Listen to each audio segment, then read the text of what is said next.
Hidup kita itu dibentuk oleh pikiran kita. Kita menjadi apa yang kita pikirkan. Kegembiraan itu mengikuti pikiran yang jernih, seperti bayangan yang tidak pernah pergi. Kita adalah sejauh yang kita pikirkan. Hidup kita dibentuk oleh pikiran kita. Maka hati-hati dalam berpikir. Jangan berpikir yang aneh-aneh, yang rusak-rusak, yang kacau-kacau, karena itu akan jadi diri kita. Kata Imam Ghazali, pikiran itu pasukan kita yang paling kuat. Pikiran itu mungkin bukan penentu, tapi dia yang paling powerful, paling berpengaruh dalam hidup kita.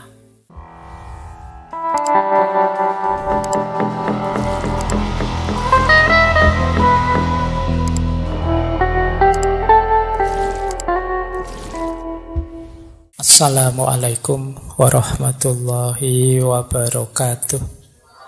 Minggu ini kita belajar cara membersihkan pikiran. Bismillah ya, kita mulai.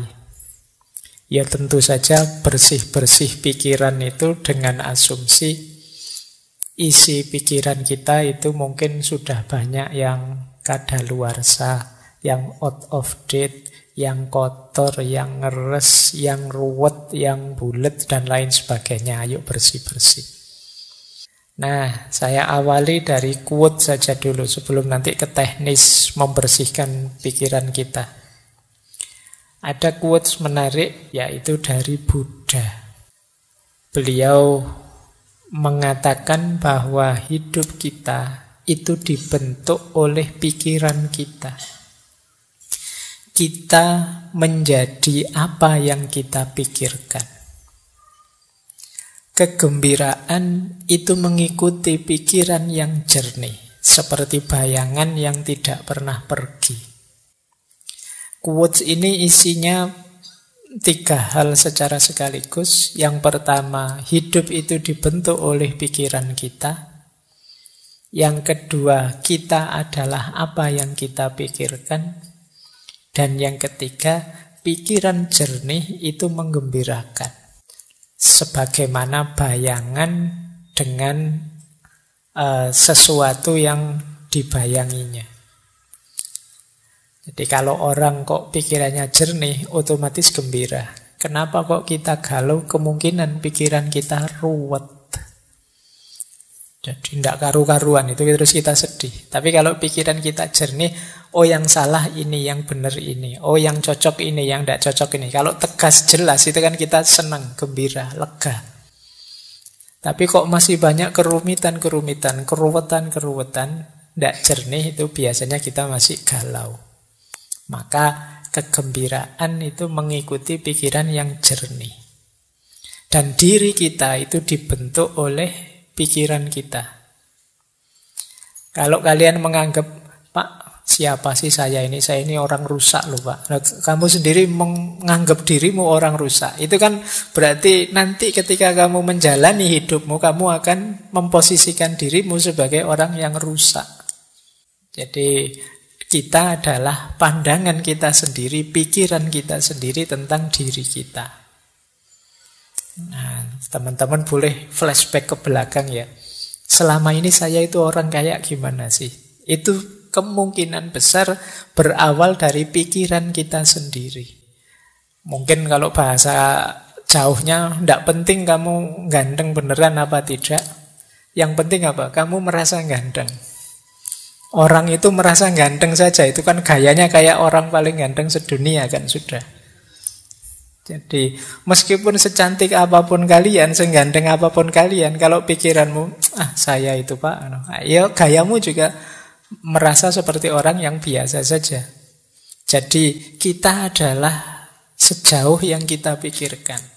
Hidup kita dibentuk oleh pikiran kita. Maka hati-hati dalam berpikir. Jangan berpikir yang aneh-aneh, yang rusak-rusak, yang kacau-kacau, karena itu akan jadi diri kita. Kalau ada peribahasa dalam bahasa Inggris yang isinya to know is to be. Tahu itu sama dengan menjadi sesuatu. Apa yang ada di pikiran kita, seperti itulah nanti hidup kita. Kalau kita isi dengan hal-hal yang positif, ya hidup kita akan menjelma positif. Tapi kalau pikiran kita isi dengan banyak hal negatif, ya kita akan jadi orang yang negatif. Nah, ini pesan besar pertama ya, pentingnya pikiran. Makanya kata Imam Ghazali, pikiran itu pasukan kita yang paling kuat. Pikiran itu mungkin bukan penentu, tapi dia yang paling powerful, paling berpengaruh dalam hidup kita. Yang banyak menentukan hati. Tapi hati ini banyak disuplai informasinya oleh pikiran.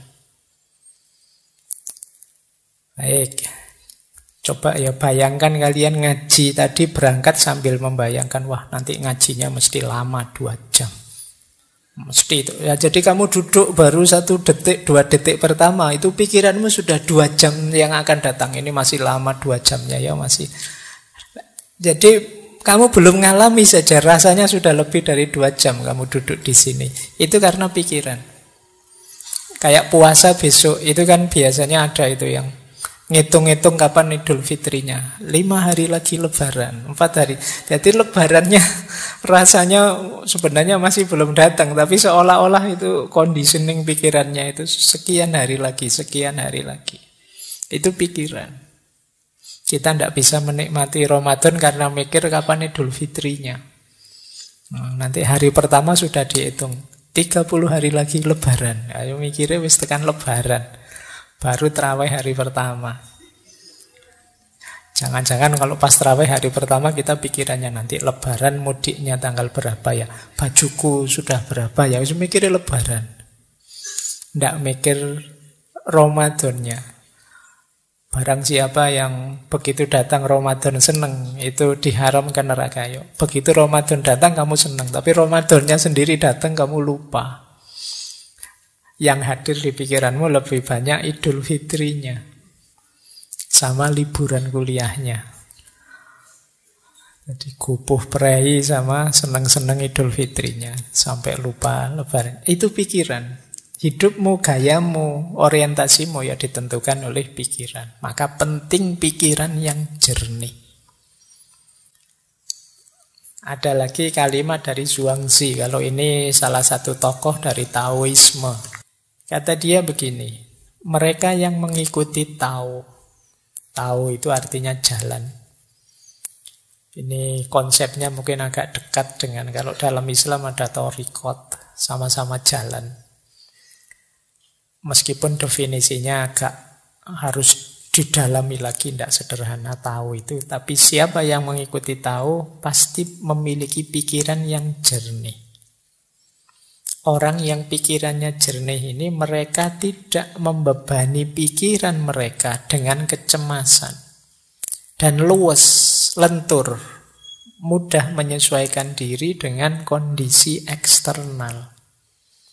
Ini cirinya orang yang pikirannya jernih. Orang yang mengikuti jalan pikirannya akan jernih. Kalau pikirannya jernih, dia ini mudah menyesuaikan dengan kondisi situasi di sekelilingnya dan tidak mudah cemas. Kalau teman-teman kok merasa sering cemas, kemungkinan pikirannya belum jernih. Saya tidak bilang tidak jernih ya. Nanti kalau kamu tersinggung. Jadi pikiranmu mungkin belum jernih. Perlu dijernihkan kembali. Malam hari ini kita latihan pelan-pelan nanti menghadapi pikiran yang tidak jernih ini. Saya tambah 3 lagi dari beberapa. Yang pertama dari Erich Fromm, psikolog, psikoanalis, filosof. Kata dia, punya pikiran yang jernih dan ruang yang bersih memungkinkanmu untuk berpikir dan bertindak secara bertujuan, tidak asal-asalan. Jadi kalau pikiran kita jernih itu mengorientasikan tindakan itu enak. Tapi kalau pikiran kita ruwet, kadang kita tidak tahu kenapa melakukan ini, kenapa melakukan itu. Pokoknya isi ini pikiran bulat. Nah, ini membuat kita bertindaknya juga tidak kontrol. Karena pikiran menentukan diri kita. Atau kata yang dari India, Naval Ravikant. Ini sebenarnya bisnismen, tapi juga penulis. Kata dia, kita mengatakan bahwa kita menginginkan peace of mind. Tetapi sebenarnya yang kita inginkan adalah peace from mind. Nah ini menarik, kata Ravikant ini, kita itu kan sering bilang saya ingin tenang. Pikiranku pingin tenang, peace of mind. Tapi sebenarnya bukan pikiranku pingin tenang, tapi peace from mind. Peace from mind itu mungkin mudahnya kita definisikan ada banyak hal yang harus kita buang, kita sisihkan yang ada di pikiran kita itu. Karena mungkin tidak penting, tidak urgent. Dari situ terus muncul ketenangan. Ini namanya peace from mind. Tidak sekedar peace of mind. Peace of mind itu mungkin sifatnya tidak bisa lama. Tenang dulu sebentar, kayak kalau kemarin pakai teorinya Schopenhauer kan pakai musik saja bisa untuk peace of mind. Tapi kalau peace from mind, membersihkan pikiran dari hal-hal yang tidak penting, tidak jelas, tidak ada gunanya, itu akan menenangkan. Silahkan nanti teman-teman ya, boleh dicermati isi kepala kita itu selama ini apa saja sih. Bisa tidak teman-teman coba dibayangkan sejak tadi pagi sampai malam hari ini, itu sempat mikir apa saja? Berapa banyak yang dipikirkan itu hal-hal penting dan berapa banyak hal-hal biasa saja dan berapa banyak hal-hal tidak penting? Atau jangan-jangan ada pikiran-pikiran yang merusak, pikiran-pikiran negatif. Nah kita jarang ya mencermati pikiran kita sendiri. Kira-kira yang paling mempengaruhimu itu pikiran-pikirannya siapa? Atau pikiran yang seperti apa? Atau berita informasi yang seperti apa? Terus kamu nilai, ini penting enggak sih? Ini ada gunanya enggak sih? Kayak filternya Socrates dulu itu. Ini kalau saya enggak tahu, ada gunanya enggak sih untuk hidupku? Terpengaruh enggak sih saya kalau saya enggak tahu ini? Coba ya nanti kamu cek lagi. Kalau masih bingung juga caranya gimana sih Pak? Wis kamu buka WA-mu sajalah. WA grup atau WA yang kamu sendiri. Itu kira-kira info-info di situ itu hal-hal penting. Atau ya, isinya iseng semua saja. Semuanya isinya share, komen, like, dan isinya bongso ngono-ngono kuwi. Semuanya copy paste. Nah, kira-kira kalau kamu ndak ngerti itu, kira-kira ada gunanya ndak sih? Kalau misalnya dicoba ya, coba kalau ndak usah kamu baca info-info di grup-grup WA-mu itu 1-2 hari saja, terus hari ketiga kamu buka, kamu ketinggalan informasi banyak ndak sih? Ada hal penting yang terlewat ndak sih? Atau ya biasa saja itu Pak, saya bisa langsung ngikuti di hari ketiga itu bisa ngobrol lagi, ndak ada yang ketinggalan sama sekali. Oh berarti mungkin banyak pembicaraan yang ndak penting. Nah coba ya kamu sendiri yang ngecek sejauh mana sih aktivitasmu sehari-hari itu bermakna. Ayo, sejak pagi sampai malam hari ini sudah melakukan apa saja? Berapa persen dari yang kita lakukan itu hal penting, berapa persen hal rutin, dan berapa persen hal tidak penting. Nanti akan kelihatan siapa diri kita. Baik, saya lanjutkan. Ini yang terakhir, ada pandangan dari Paulo Coelho. Ini penulis. Tulisannya banyak. Kata dia, santailah, biarkan pikiranmu menjadi kosong, dan kejutkan dirimu dengan harta karun yang mulai mengalir dari jiwamu. Jangan lupa, jiwa kita ini khazanah yang luar biasa.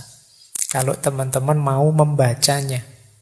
Nah, khazanah yang luar biasa ini sering terpendam, tidak muncul. Kenapa? Karena kita sibuk oleh hal-hal di luar diri. Sampah pikiran kita banyak sekali, luar biasa. Sehingga tidak bisa masuk lagi hal penting justru dari dalam diri kita sendiri. Maka kata Coelho, santailah coba. Tidak usah mikir apa-apa, biarkan dirimu jernih. Nanti ada banyak hikmah yang mengalir dari jiwamu. Ada banyak wawasan-wawasan yang mungkin mengejutkanmu. Jadi makanya kalimatnya kejutkan dirimu.